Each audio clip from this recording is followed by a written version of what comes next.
सुहावन लागे।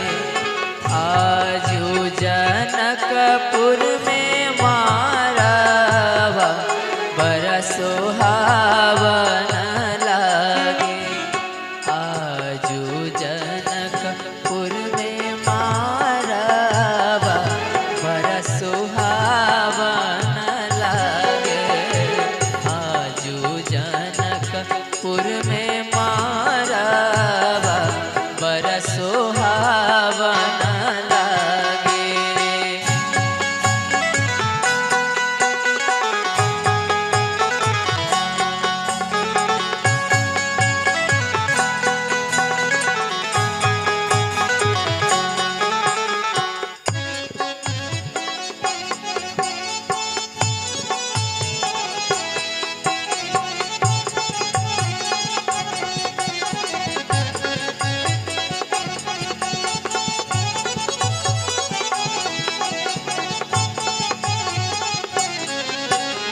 हरे हरे बसवा के मरवा बनैले चाचा।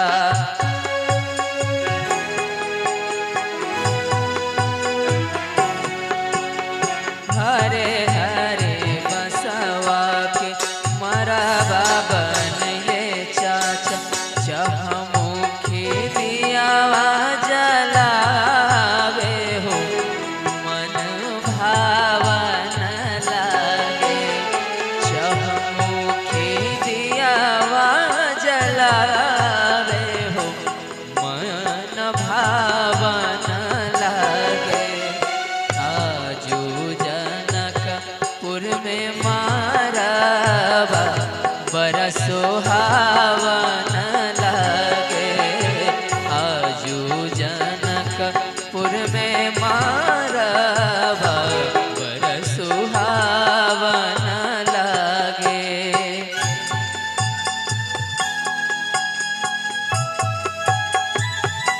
अभी आप सुन रहे हैं चंचल म्यूजिक मस्ती लाइव प्रोग्राम के माध्यम से।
शुभ करी है बियाहवा हो सुहावन लागे।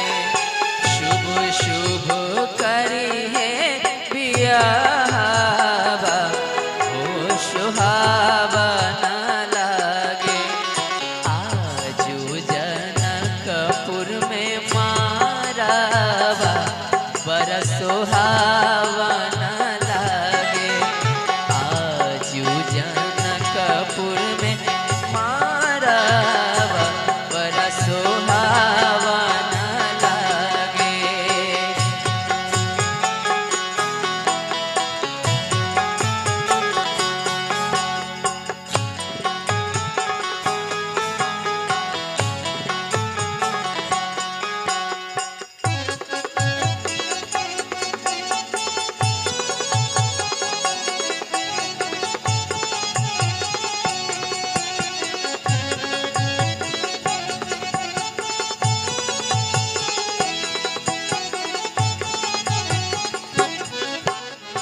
मरवा के बीचे बीचे कलशा धराइल।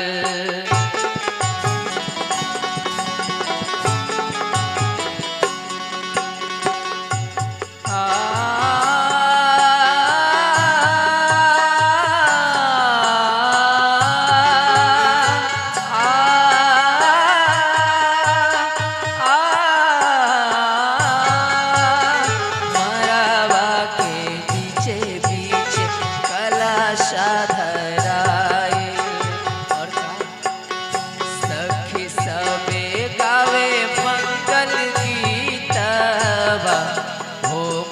था